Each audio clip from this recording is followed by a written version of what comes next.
5 companies ordered to pay back profits from voided R1.6 billion correctional services contracts by Satori News.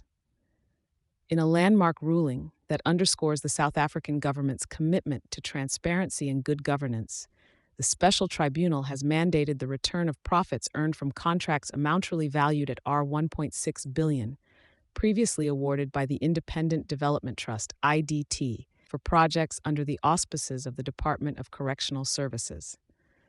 This significant legal victory highlights the relentless efforts of the Special Investigating Unit (SIU) to recover funds lost due to improper conduct. The Tribunal's decision, delivered on 29 July 2024, invalidated 2 contracts struck between the IDT and 5 contracting companies during 2011 and 2012.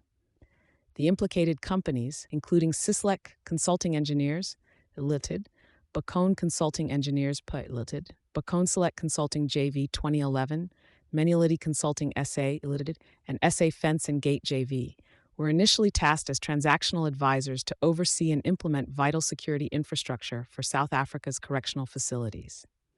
However, thorough investigations conducted by the SIU revealed the fundamental failure of the IDT to heed statutory and constitutional guidelines that oversee public procurement processes. This disregard for procedure paved the way for the misallocation of funds and the consequent surge in the initial budget, cumulatively leading to an irregular expenditure in excess of R1.6 billion. The tribunal unearthed that the Department of Correctional Services had prematurely skyrocketed its budget by 81%, a substantial increase from the permitted 20% deviation stipulated by National Treasury regulations, giving the impression of budgetary predetermination. Further exacerbating the situation, the Office of the Auditor General of South Africa corroborated the SIU's findings, denouncing the contracts as non-compliant with proper procurement protocols.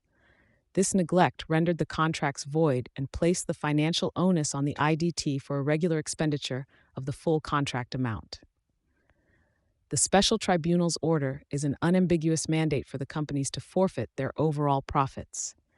They are obliged to disclose all payments received under the now unauthorized contracts, substantiating expenses with pertinent documentation.